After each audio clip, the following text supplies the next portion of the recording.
Hello friends, welcome to Akshitha's creation. இன்னைக்கு நம்ம mutton போட்டி வறுவல் எப்படி செய்யறதுன்னு சொல்லி பாப்போம். அதாவது ஆட்டு குடல்கறி எப்படி சிம்பிளா செய்யறதுன்னு சொல்லி பாப்போம். குடல் வாங்குனதும் எப்பவுமே நல்லா சுத்தமா கழுவி எடுத்துக்கோங்க. இல்ல ரொம்ப ஸ்மெல் அடிக்கும்.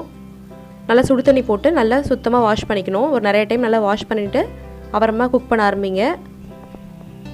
ப்ளஸ் குடல் வந்து எப்பவுமே நம்ம வயித்து புண்ணுக்கு அதெல்லாம் ரொம்ப நல்லது. நம்ம வயித்துக்கு ரொம்ப குளிர்ச்சி கூட.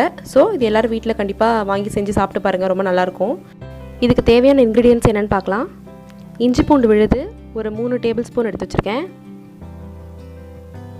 ஆயில் ஒரு 4 டேபிள் ஸ்பூன் எடுத்திருக்கேன்.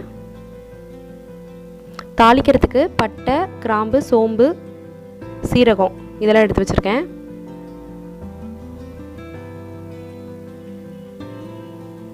நெக்ஸ்ட்டு கருவேப்பிலை, கொத்தமல்லி கொஞ்சம் எடுத்திருக்கேன்.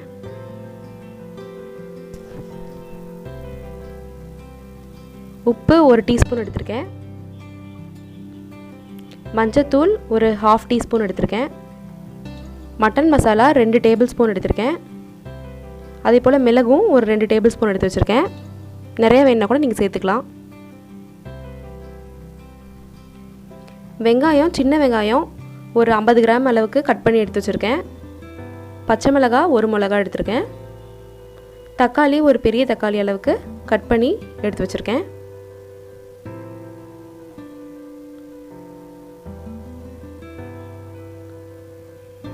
இப்போ எப்படி செய்யறதுன்னு சொல்லி பார்க்கலாம். குடல் நான் முன்னாடி சொன்னபடியே நல்லா வாஷ் பண்ணி குக்கரில் ஸ்டீம் விட்டு எடுத்து வச்சுருக்கேன். மஞ்சத்தூள், உப்பு விட்டு ஒரு 7-8 விசில் நல்லா குக்கரில் ஸ்டீம் விட்டு எடுத்து வச்சுருக்கேன். அப்போ தான் குடல் நல்லா வேகும். ஸோ நீங்கள் நிறையா ஸ்டீம் ஃபஸ்ட்டே வந்து ப்ரெஷர் குக்கரில் விட்டு எடுத்து வச்சுக்கோங்க. அதுக்கப்புறமா நம்ம தனியாக தாளித்து வறுவல் செஞ்சு சாப்பிட்டுக்கலாம். இப்போது நான் இதுக்கு வந்து மண் சட்டியில் எப்படி செய்யறதுன்னு சொல்லி செஞ்சு காட்டியிருக்கேன். அடுப்பு பற்ற வச்சு மண் சட்டி வச்சுக்கோங்க. நல்லா ஹீட் ஆனதும் நான் சொன்னபடி 3 ஸ்பூன் ஃபுல்லாக எண்ணெய் எடுத்திருக்கேன். எண்ணெய் நல்லா ஹீட் ஆகட்டும். எண்ணெய் நல்லா ஹீட் ஆனதும் தாளிக்க வச்சுருந்த பட்டை, மிளகு, சோம்பு இதெல்லாம் ஆட் பண்ணியிருக்கேன். அது நல்லா பொரிஞ்சதும் வச்சுருக்க கருவேப்பிலை இதில் கொஞ்சம் சேர்த்துக்கோங்க. கூடவே வச்சிருந்த பச்சை மிளகா அதில் சேர்த்துக்கலாம். அடுத்து கட் பண்ணி வச்சுருந்த சின்ன வெங்காயத்தை ஆட் பண்ணிக்கலாம். வெங்காயம் நல்லா பொன்னிறமாக வதங்கட்டும்.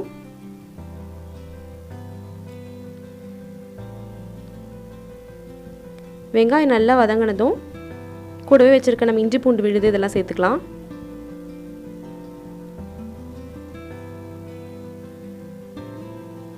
வெங்காயம் வந்து கலர் மாற ஆரம்பிச்சிருச்சு.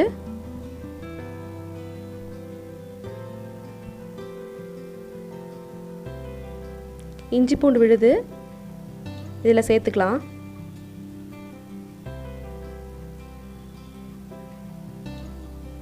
அதே போல் இஞ்சி பூண்டு விழுது நல்லா பச்சை வாசம் போகணும். நல்லா வதக்கிக்கோங்க. இப்போ கட் பண்ணி வச்சுருக்க தக்காளியை இதில் சேர்த்துக்கலாம். தக்காளியும் நல்லா வதங்கணும். இப்போ வச்சுருக்க உப்பு, மஞ்சத்தூள், மட்டன் மசாலா ப்ளஸ் மிளகுத்தூள் இது எல்லாத்தையும் இதில் சேர்த்துக்கலாம்.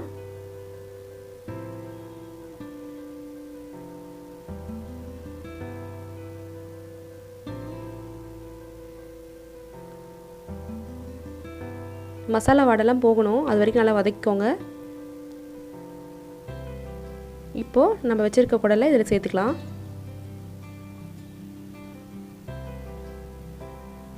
நல்லா கிளறி விடுங்க. இந்த மசாலாலாம் எல்லா குடல் மேலேயும் நல்லா ஸ்ப்ரெட் ஆகட்டும்.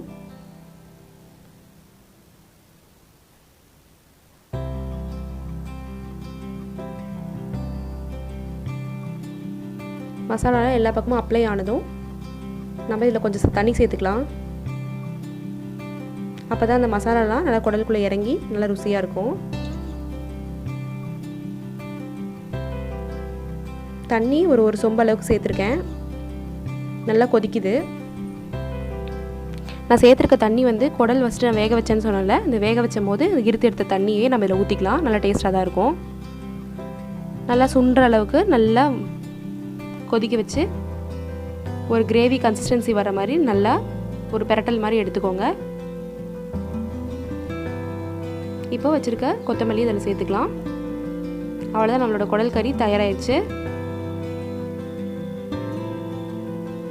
ரொம்பவே ருசியாக இருக்கும். ரொம்பவே சிம்பிளும் கூட, ஈஸியாக செஞ்சு பார்த்துக்கலாம்.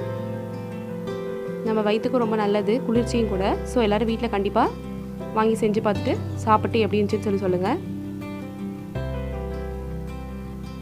எங்கள் சேனல் பிடிச்சிருந்தா லைக் பண்ணுங்கள், சப்ஸ்கிரைப் பண்ணுங்கள். தேங்க்ஸ் ஃபார் வாட்சிங்.